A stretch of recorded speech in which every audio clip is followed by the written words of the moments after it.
जो है हम आप लोगों के लिए कक्षा 12 के लिए केमिस्ट्री का जो है एक पेपर की सीरीज चला रहे हैं और चैप्टर वाइज करेंगे।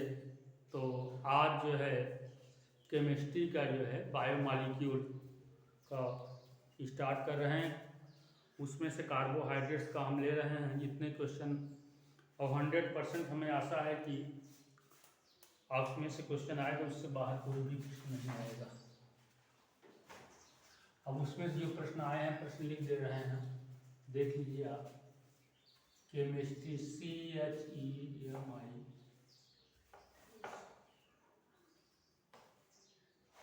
Chemistry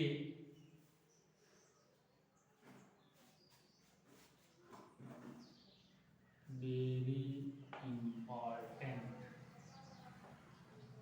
question. तो कार्बोहाइड्रेट का हम जो है आज ले रहे हैं, कितने क्वेश्चन आ रहे हैं। ये लगभग दो लेक्चर में हम जो है 2 या 3 अधिक नहीं हो, दो लेक्चर में पूरा खत्म कर देंगे कितने प्रश्न अब तक आए हैं। और ये 100% है, इसी से आएगा, इसी से बाहर कभी नहीं आएगा। ये आप लोगों को हम कर रहे हैं, देख लीजिए।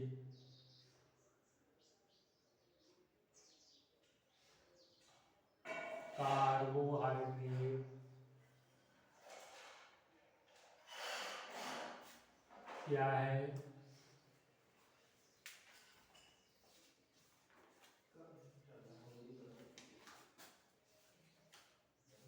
वर्गीकरण कीजिए।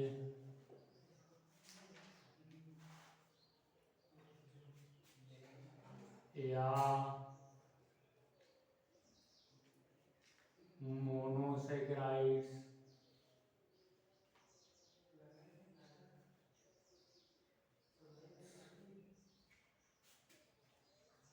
डाइसैकेराइड्स,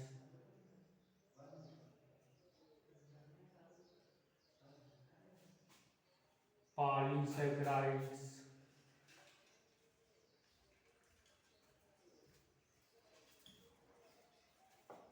क्या है, उदाहरण देकर समझाइए।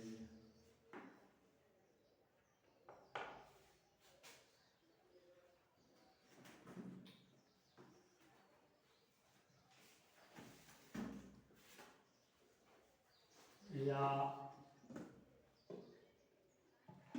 कार्बोहाइड्रेट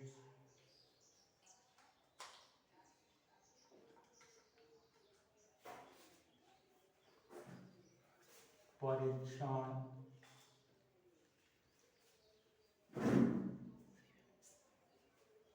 ग्लूकोज परीक्षण, ग्लूकोज परीक्षण क्या है,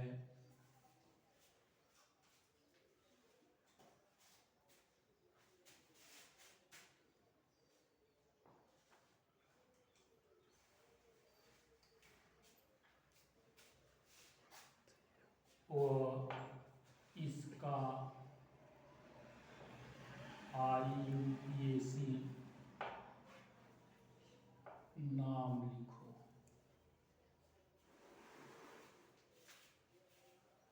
वह संरचना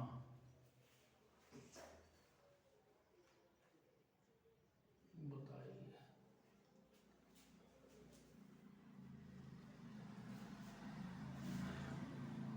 या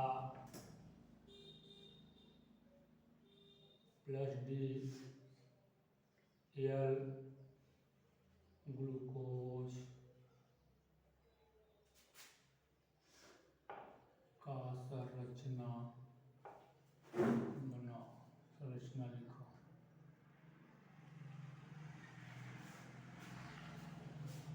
देखिए कितने तरह से क्वेश्चन आते हैं, ये सब हम लिखे हैं, और एक आप लोगों के एक में ही सारा चीज़ मिल जाएगा, और जो छूटा होगा अगले लेक्चर में हम कर देंगे देख करके। अभी तक जितने क्वेश्चन आए हैं कहीं बाहर से कोई क्वेश्चन जो है नहीं आएगा, इसलिए 100% जो है हमें आशा है कि इसी साइड से बाहर नहीं आएगा।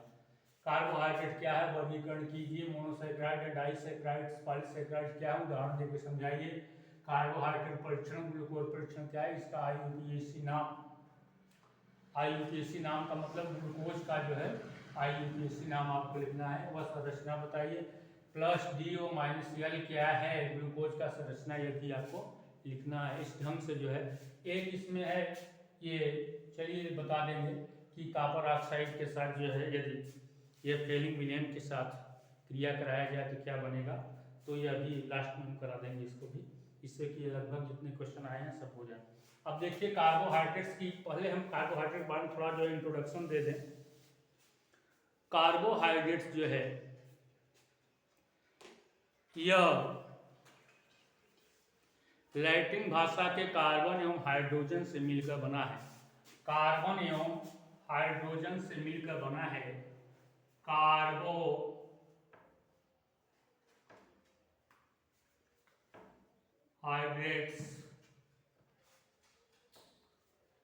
यह कार्बन प्लस हाइड्रोजन से मिलकर बना है। कार्बो का मतलब होता है कार्बन, हाइड्रेट्स का मतलब होता है हाइड्रोजन, दोनों से मिल करके बना हुआ है। तो ये बना कार्बन और हाइड्रोजन से मिलकर क्या बना, कार्बोहाइड्रेट्स का निर्माण हुआ। तो यह एक लैटिन भाषा का शब्द है, इसके द्वारा जो है कार्बोहाइड्रेट्स की उत्पत्ति होती है। हाइड्रेट्स, आप देखिए इसमें जो है यदि हम ऑक्सीजन को, कार्बन हाइड्रोजन ऑक्सीजन को देखते हैं, 1:2:1 के अनुपात में होता है। और इसका सामान्य सूत्र यदि हम देखें तो सामान्य सूत्र क्या हो जाएगा, CnH2n और O। यही जो इसका सामान्य सूत्र है। इनका अनुपात 1:2:1 के अनुपात में होते हैं। तो कार्बोहाइड्रेट्स, जैसे कार्बोहाइड्रेट्स ग्रेप्स में जो है ग्लूकोज पाया जाता है, और कैन शुगर में सुक्रोज पाया जाता है, और पोटैटोज में जो है स्टार्च पाया जाता है, और जो गुड़ हैं उसमें सेलुलोज पाया जाता है। यहाँ भी लिख दीजिए, ग्रेप्स में, ग्रेप्स मतलब अंगूर में क्या पाया जाता है, ग्लूकोज पाया जाता है, C6H12O6। और जैसे सुक्रोज जो है, सुक्रोज का मतलब चीनी, सुक्रोज शुगर कैन में पाया जाता है, इसका सूत्र भी लिख दें,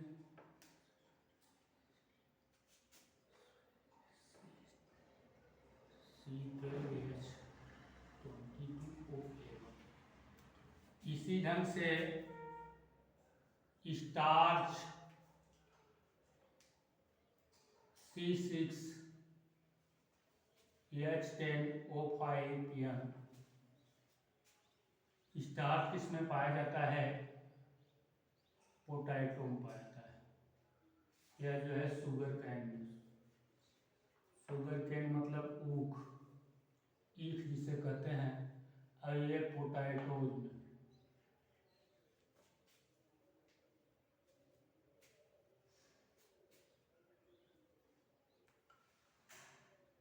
और फ्रक्टोज जो है,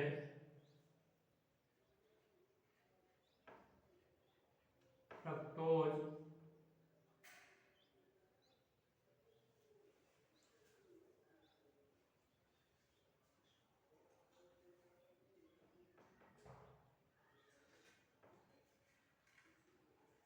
मधु आप लोग जानते होंगे, उसमें भी पाया जाता है। मधुमक्खी, हनी बी में पाया जाता है।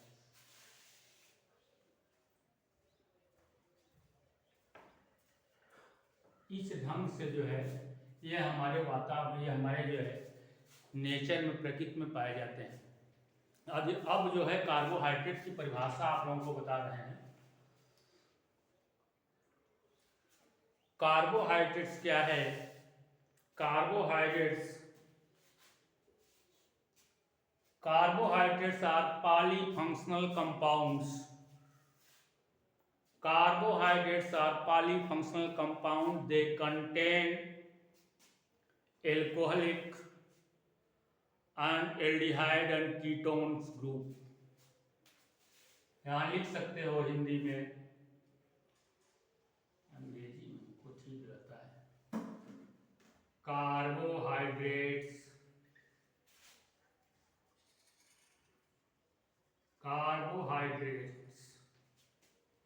यहाँ लिखिए carbohydrates are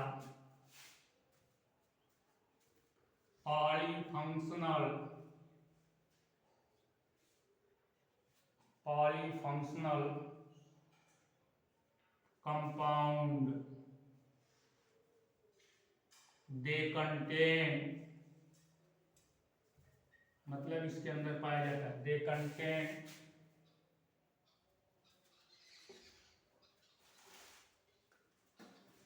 alcoholic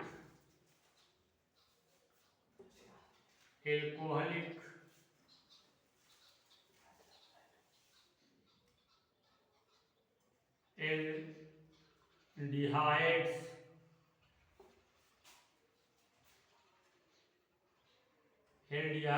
CHO and ketones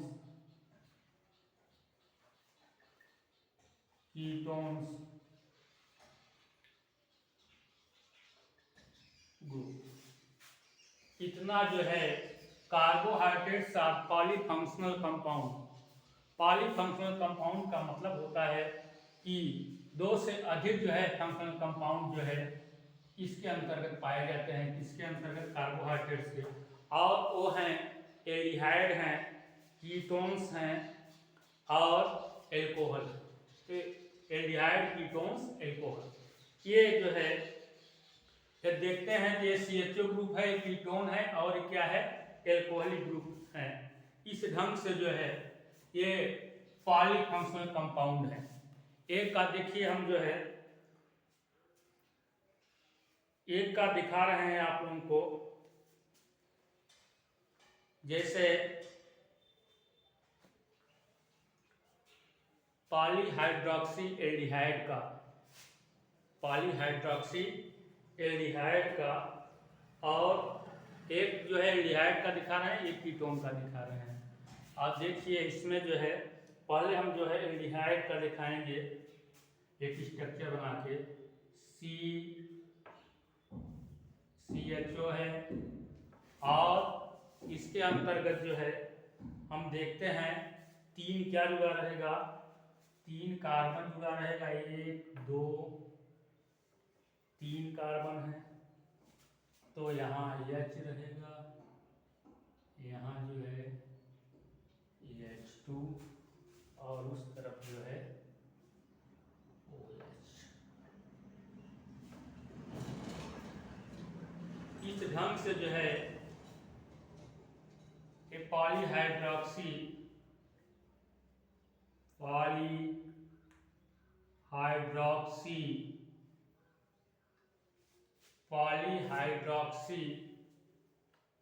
aldehyde कर दीजिए, पॉलीहाइड्रोक्सी एल्डिहाइड।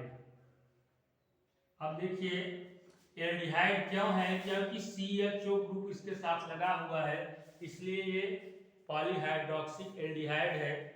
और जो है अब हम देखते हैं पॉलीहाइड्रोक्सी एसीटोन, कीटोन का देखेंगे तो कीटोन के साथ जो है हम क्या लगाएंगे? कीटोन के साथ CO ग्रुप लगाएंगे। तो यहाँ देखिए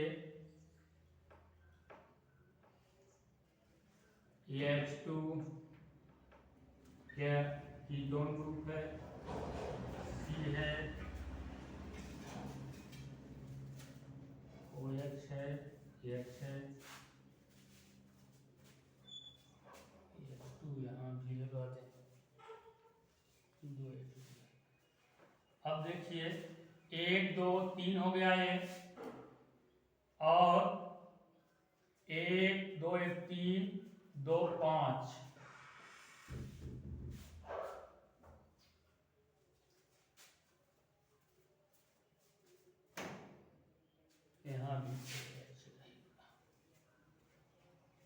अब सही देखिए, इसका देखें 1 2 3 4 2 6, 3 दूना सही है। 1 2 3 मतलब इस ढंग का, जैसे आप यहाँ बनाए एक समुद्र दो समुद्र एक का अनुपात होना चाहिए। C3 है तो H क्या होना चाहिए, 6 होना चाहिए O3। तो 1 2 3 कार्बन है, 6 हाइड्रोजन, 1 2 3 4 2 6। आप इसमें भी देख लीजिए 1 2 3 3 कार्बन है, 1 2 2 4 2 6 हाइड्रोजन है और 1 2 3 ऑक्सीजन। लेकिन ये पॉलीहाइड्रोक्सी की एसीटोन है। क्या है, पॉली हाइड्रोक्सी एसीटोन। अब देखिए पॉलीहाइड्रोक्सी एसीटोन के साथ एक कीटोन ग्रुप जुड़ा हुआ है। आप लोगों को बताए थे कि कीटोन ग्रुप जो कीटोन रहेगा तो यह कार्बोहाइड्रेट के साथ polyfunctional compound they contain aldehyde, ketones and alcoholic group. तो इसमें देखिए सारे ग्रुप मिले हुए हैं, आप देख सकते हैं। इस ढंग से ऐसा जहां हो उसे हम क्या कहेंगे, कार्बोहाइड्रेट्स कहेंगे। आप इसका जो है खींचना हो खींच लीजिए, साफ ले लीजिए। अब जो है हम अब चलें, इसका एग्जाम्पल आप देख सकते हैं। इसमें जो है एग्जाम्पल दे दिए हैं, अगर एग्जाम्पल देखना है कार्बोहाइड्रेट्स में लिख लीजिए। कार्बोहाइड्रेट्स अब आ जाएंगे, glucose, glucose,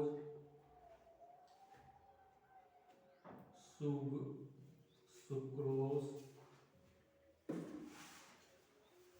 starch, etc. Glucose, sucrose, starch मतलब मोनोसैकेराइड, डाइसैकेराइड, पॉलीसैकेराइड सब आ जाएंगे इसी में कार्बोहाइड्रेट्स के अंतर्गत। अब देखिए आप लोग लीजिए, उसके बाद जो है मिटा रहे हैं हम।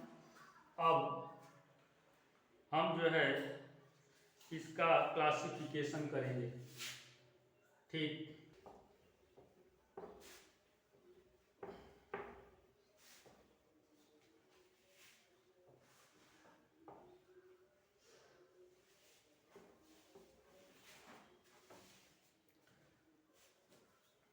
यहाँ लिख लीजिए क्लासिफिकेशन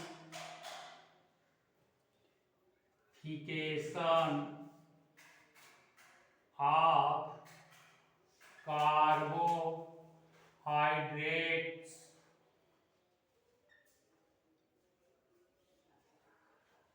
या का वर्गीकरण।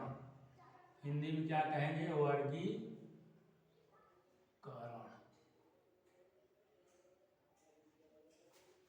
इसका जो है वर्गीकरण का मतलब है कितने वर्गों में बांटा गया है।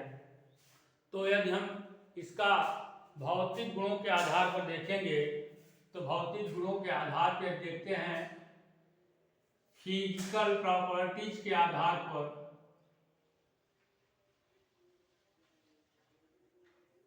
फिजिकल प्रॉपर्टीज मतलब भौतिक गुणों के आधार पर वर्गीकरण करें इसका। भौतिक गुण के आधार पर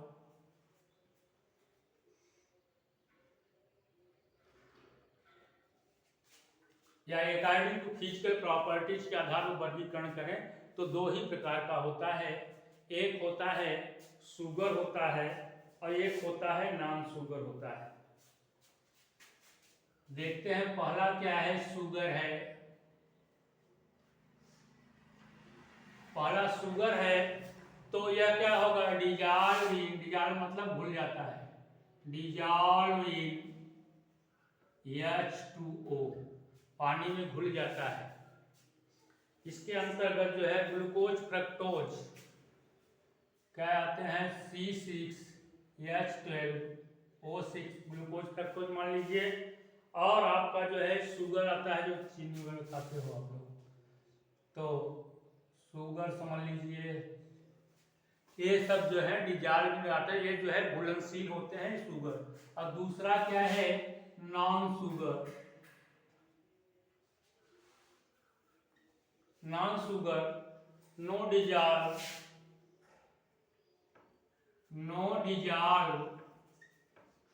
इन H2O, मतलब वाटर में यह जो है घुलनशील नहीं होता है। इसके अंतर्गत आता है एग्जाम्पल में स्टार्च है और सेलुलोज है।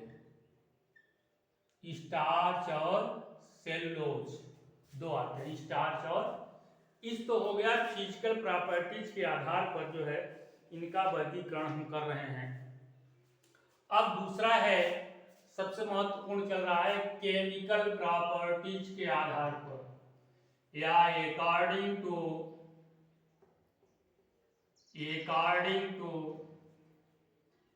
Chemical properties. अब इनका जो है रासायनिक गुणों के आधार पर, ध्यान दीजिए, रासायनिक गुणों के आधार पर। अब देखिए वर्गीकरण चल रहा है यहाँ रासायनिक गुणों के आधार पर। अब आप पहला आता है मोनोसैकेराइड्स। नोट्स इतना अच्छा बनवा रहे हैं आप लोग, करते जाइए नोट्स। पहला मोनोसैकेराइड्स। मोनोसैकेराइड्स का मतलब होता है कि ये सिंपल कार्बोहाइड्रेट, सबसे सिंपल कार्बोहाइड्रेट्स हैं, इन्हें डिकम्पोज नहीं किया जाता, ये अपघटित नहीं हो सकते। ये लिखिए, ये simple carbohydrates, they are not decomposed। ये अपघटित नहीं किए जा सकते हैं, इनको अपघटित नहीं किया जा सकता है। यह जो है इनका डिकम्पोजिशन नहीं हो सकता है। आप देख सकते हैं, जैसे हम यदि इनके साथ जो है ग्लूकोज को हम घोलें, कहाँ घोलें, पानी में घोलें, एक रिएक्शन दिखा रहे हैं आपको, C6H12O6 प्लस H2O। अब देखिए यहाँ क्या है, नो रिजल्ट, इसका नो रिजल्ट, रिएक्शन ही नहीं हो रहा है, इसलिए जो है ये डिकम्पोज नहीं किया जा सकते हैं। यह तो हो गया मोनोसैकेराइड्स। इसके अंतर्गत आता है ग्लूकोज फ्रक्टोज। क्या आते हैं, ग्लूकोज फ्रक्टोज। एग्जाम्पल है ग्लूकोज एंड फ्रक्टोज। इसमें ग्लूकोज और फ्रक्टोज आते हैं और ये डिकम्पोज नहीं किए जाते। अब दूसरा देखिए, दूसरा डाइसैकेराइड्स। दूसरा है डाइसैकेराइड्स। क्या मोनोसैकेराइड का सोच रहे हैं, एक बना दें, ग्लूकोज फ्रक्टोज का जो है हम बना दें, एक एल्डिहाइड और कीटोन दोनों बना दें। अब देखिए है ग्लूकोज फ्रक्टोज का एल्डोज और क्या बनाना चाह रहे हैं, कीटोज फॉर्म, इसको देख रहे हैं, एल्डोज एक बना दे रहे हैं, एल्डोज।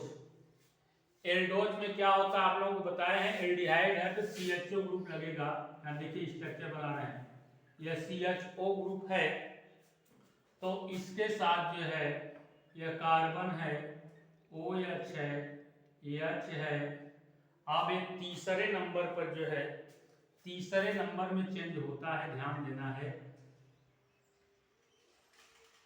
OH है, और H है और OH, H 1 2 3 4 5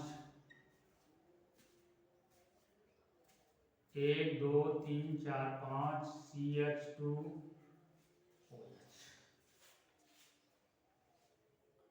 अब देखिए केवल 3 नंबर पर ही आप देख रहे हैं। गिन लीजिए 1 2 3 4 5। यह एल्डोज, एल्डोज में ग्लूकोज को हम देख रहे हैं तो CHO ग्रुप लगा हुआ है। 1 2 3 4 5 6 कार्बन है। जब 6 कार्बन है तो एक पर तो CHO ग्रुप लगा हुआ है, इसलिए हम इसको कहेंगे 2 4, इसको कहेंगे 2 3 4 5 6। आज यूपीएससी इसका देखेंगे 2 2 3 4 5 6 यहाँ लिख सकते हैं। 2 3 4 5 6 1 2 3 5 कार्बन है। पेंटा हाइड्रोक्सी, एक नंबर पर क्या है CHO है, CHO क्या हो जाएगा अल हो जाएगा। तो यहाँ लिख सकते हैं हाइड्रोक्सी 1 अल।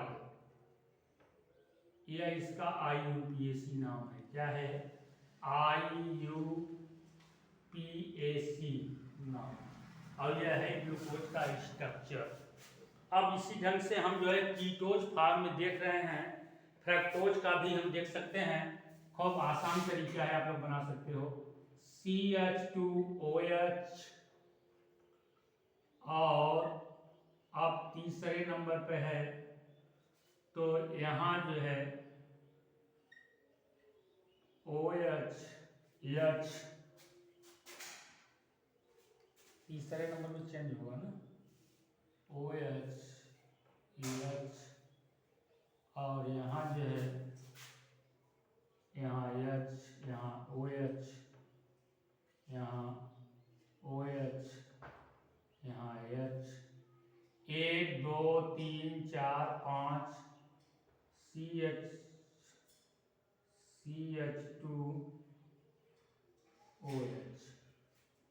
CH2OH 1 2 3 4 5 6। अब देखिए यदि हमें लिखना हो इसका तो नंबरिंग कर लीजिए 1 2 3 4 5 6। यदि हमें इसका IUPAC लिखना होगा तो हम जो है क्या लिखेंगे यहाँ पे इसका IUPAC हमें लिखना होगा तो सीधा सीधा कि 1 3 4 5 6, पांचे हैं कार्बन, तो यह पेंटा हाइड्रोक्सी यहाँ लिख सकते हैं। ये 2 नंबर नहीं लिखा जाएगा क्योंकि फंक्शनल ग्रुप है, लास्ट में लिखा जाता है। आप लोग IUPAC एग्जाम में पढ़े होंगे तब, इसीलिए कह रहे हैं IUPAC को जानना।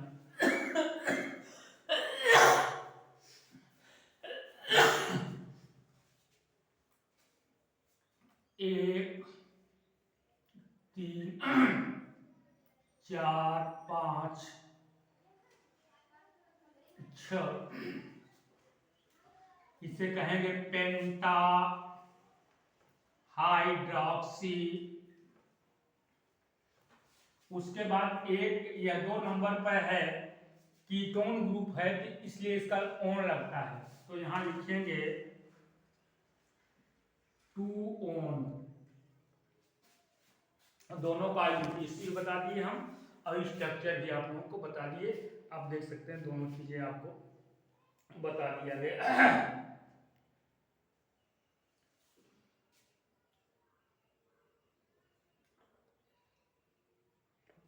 यहाँ जो है पेंट्रा हाइड्रोक्सी हेक्साइन का लच्छा है ना, और यहाँ भी हेक्साइन, इनका नाम हो गया। अब फिर समझ लीजिए IUPAC यहाँ 2 नंबर, यहाँ देखिए 1 नंबर पे क्या है, CHO ग्रुप है, एल्डिहाइड ग्रुप है, इसका जो है अनुलंबक होता है अल होता है अल। तो 1 2 3 4 5 6 कार्बन है, लेकिन इसमें से 2 3 4 5 6 इनकी संख्या यह है 5 है, इसलिए पेंटा हाइड्रॉक्सी, मतलब 5 जो है क्या है, हाइड्रॉक्सी ग्रुप लगे हुए हैं। कितने लगे हुए हैं, 5 लगे हुए हैं। और उसमें हाइड्रॉक्सी 5 है, लेकिन क्या है, हेक्सेन है, क्या है, हेक्सेन है, इसलिए जो है पेंटा हाइड्रॉक्सी हेक्सेन 1R, क्या है, 1 है, आल लग जाएगा, एल्कोहल हो जाएगा, 1 हेक्सेन 1, इसका जो है IUPAC नाम। इसी ढंग से इसका जो है देखिए 2 नंबर का, 2 नंबर हमें यहाँ नहीं लिखेंगे, 2 नंबर लास्ट में लिख रहे हैं, फंक्शनल ग्रुप है, तो क्या हो जाएगा 1 1 3 4 5 6 पेंटा हाइड्रॉक्सी, पेंटा मतलब 5, हाइड्रॉक्सी का मतलब OH, 5 OH ग्रुप हैं, आप देख सकते हो 1 2 3 4 5, इसलिए पेंटा हाइड्रॉक्सी हो गया। हेक्सेन का मतलब है 6 कार्बन है, इसलिए हेक्सेन लिखा गया। 2 1 है, 2 ओन है, इसलिए लिखा गया कि नंबर 2 पर कीटोन ग्रुप लगा हुआ है, इसलिए 2 ओन लिखा गया। तो यह हो गया IUPAC, ग्लूकोज और फ्रक्टोज दोनों का अक्सर परीक्षा में पूछा जाता है, ये आपका पेपर ही है, इसमें कुछ बताने की जरूरत नहीं है। आप लोग लेना चाहे तो ये साथ ले सकते हैं। तो हम आगे बढ़ें, यह तो हो गया आपका मोनोसैकेराइड्स का, लगभग जो है आप लोगों की जानकारी हो गई होगी मोनोसैकेराइड्स के बारे में। ये मोनोसैकेराइड्स है।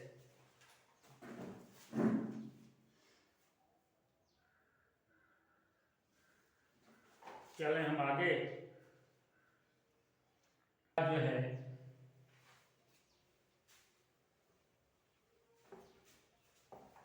अगला हम आप लोगों को अगला चलेंगे डाइसैकेराइड्स के अंतर्गत चलेंगे। क्या चलेंगे, नंबर 2 डाइसैकेराइड्स आर ओलिगोसैकेराइड्स, इसे डाइसैकेराइड कहेंगे या ओलिगोसैकेराइड, दो नामों से आप जान सकते हैं। डाइसैकेराइड्स का मतलब होता है जो इसका डिकम्पोजिशन कराया जाए, डिकम्पोज कराया जाए, डिहाइड्रेशन कराया जाए, तो वो दो मॉलिक्यूल में, 2 मोनोसैकेराइड्स में टूट जाए, तो उसे कहेंगे डाइसैकेराइड्स या oligosaccharides.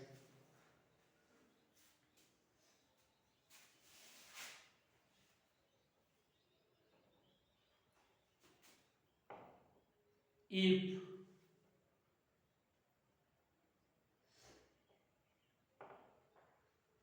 decomposition of disaccharides gives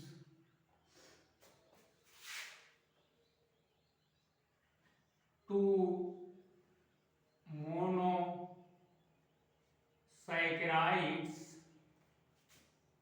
molecule मतलब अणु, यदि इसका हम डिकम्पोज इसको कराएं, जल के साथ इसकी क्रिया हो, तो देखिए नो रिएक्ट कर गया था, उसका डिकम्पोजिशन नहीं था मोनोसैकेराइड, लेकिन इसका जो है करेंगे तो हमको जो 2 मोनोसैकेराइड्स मिलेंगे। देखिए कैसे होता है रिएक्शन, देख लीजिए आप, C12H22O11 प्लस H2O, यदि इसका कराते हैं तो आता क्या है, ग्लूकोज फ्रक्टोज बनेगा C6H12O6 प्लस C6H12O6, इसको कहेंगे ग्लूकोज, इसको कहेंगे फ्रक्टोज, देखिए इसका डिकम्पोजिशन हो गया, इसलिए डिकम्पोज किया जा सकता है, लेकिन मोनोसैकेराइड्स का डिकम्पोजिशन नहीं किया जा सकता है। तो इस ढंग से पॉलीसैकेराइड जो होते हैं यह 10 तक होते हैं। यदि दो मोनोसैकेराइड के ये 10 तक होते हैं, इससे एक का जो है यह डाइसैकेराइड ट्राइसैकेराइड्स जो है इस ढंग से जो है ये 10 तक आप जा सकते हैं। तो इसको जो है यह ट्रायोज जैसे है यह 12 है तो 36 हो जाएगा, वह जो है कम उस ढंग से आप करा सकते हैं। जैसे 18 कर दे रहे हैं, यदि 18 कर देंगे तो यह जो है 32 हो जाएगा, और ये 32 हो जाएगा तो वह जो है 16 हो जाएगा, इसका भी करा सकते हैं। तब 3 जो निकलेगा वो इसका करा दे, क्या करा दे रहे हैं।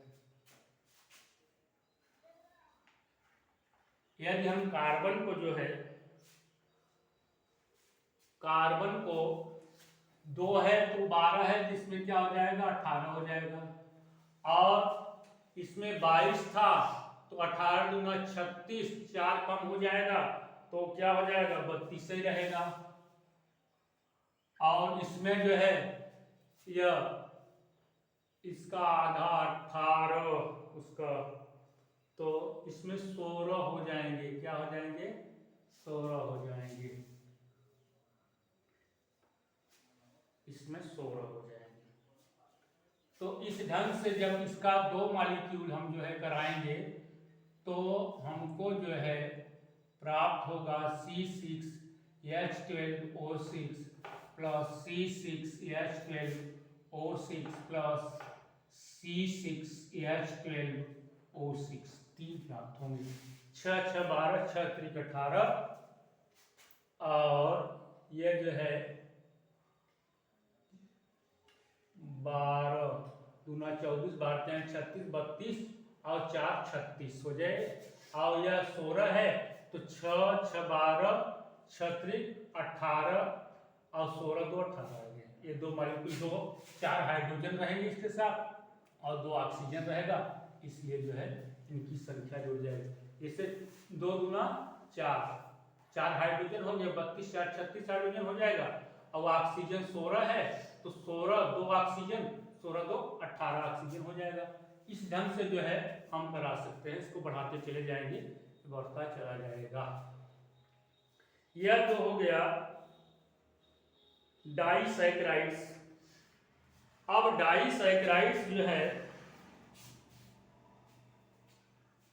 डाइसैकेराइड्स का जो है ग्लाइकोसिडिक बॉन्ड यदि हम जो है देखें तो इसका यदि हम कराना चाहें तो ये करा सकते हैं। इनके बीच जो है बॉन्ड बनेगा 1,4 अल्फा वाला बॉन्ड, लेकिन उसको रहने दें, वो इकट्ठे कराएंगे इसको। यह तो हो गया डाइसैकेराइड। इसके बाद जो है पॉलीसैकेराइड्स, इसका एग्जाम्पल आप लोग लिख लीजिए, उदाहरण या एग्जाम्पल। शुगर जिसे चीनी आप लोग कहते हैं, यह चीनी का ही सूत्र है। अब देखिए 1 से लेकर 10 तक होते हैं, ध्यान देना है, 1 to 10 मॉलिक्यूल तक आप करा सकते हैं इसका। अब तीसरा देखिए पॉलीसैकेराइड्स। पॉलीसैकेराइड्स, पॉली का मतलब होता है बहुत सारे। पॉली के अंतर्गत जो है, पॉली के अंतर्गत 1 से लेकर के बहुत सारे 10 तक मॉलिक्यूल्स लेकर हम जो है बहुत सारे मोनोसैकेराइड देते हैं। यहां लिख लीजिए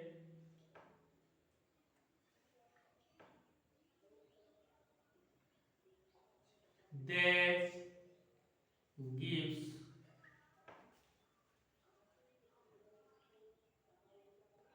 many monosaccharides, मतलब बहुत सारे देते हैं मोनोसैकेराइड देंगे।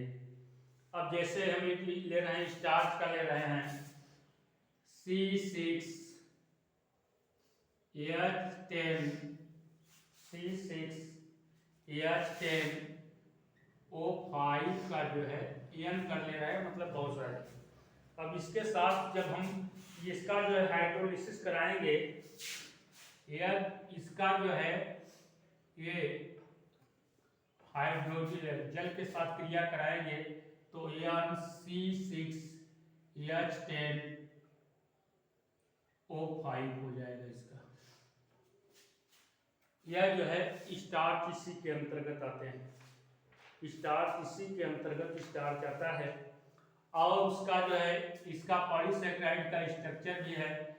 जैसे सेलुलोज देखिए बहुत सारे जो है मिलकर बहुत लंबी श्रृंखला होती है। इसमें लिख सकते हैं आप उदाहरण में स्टार्च,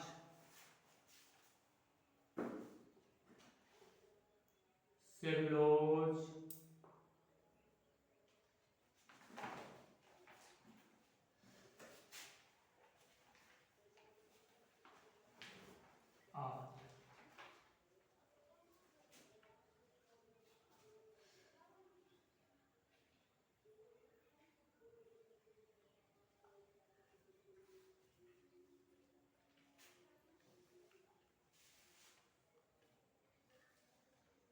अब देखिए यह तो हो गया मोनोसैकेराइड, डाइसैकेराइड एंड पॉलीसैकेराइड। आपका क्लासिफिकेशन हो गया। कार्बोहाइड्रेट्स क्या है उसको भी बता दिया गया। ग्लूकोज फ्रक्टोज का स्ट्रक्चर भी आपको बताया गया। इसमें IUPAC दोनों का बताया गया। ग्लूकोज की IUPAC क्या होती है, फ्रक्टोज की IUPAC क्या होता है, दोनों चीज़ें आपको बताई गई। इसलिए ग्लूकोज। अब एक और जो है ये परीक्षण के लिए टेस्ट आता है। जैसे ग्लूकोज के लिए फैलिंग विलेन है। फैलिंग विलेन का मतलब होता है, पहले समझ लीजिए कि जैसे ये शर्करा की मात्रा का जांच किया जाता है, जैसे किसी की यूरिन का जांच किया जाता है, उसमें शर्करा की मात्रा कितनी है, क्योंकि यह कॉपर सल्फेट का एक विलेन होता है, उसको डाल देते हैं तो उनमें लाल छल्ला दिखाई देने लगता है। तो यह माना जाता है कि इसमें जो है शुगर है, इसमें ग्लूकोज की मात्रा है, इसलिए टेस्ट करने के लिए फैलिंग टेस्ट इसे कहते हैं। तो इसका जब हम टेस्ट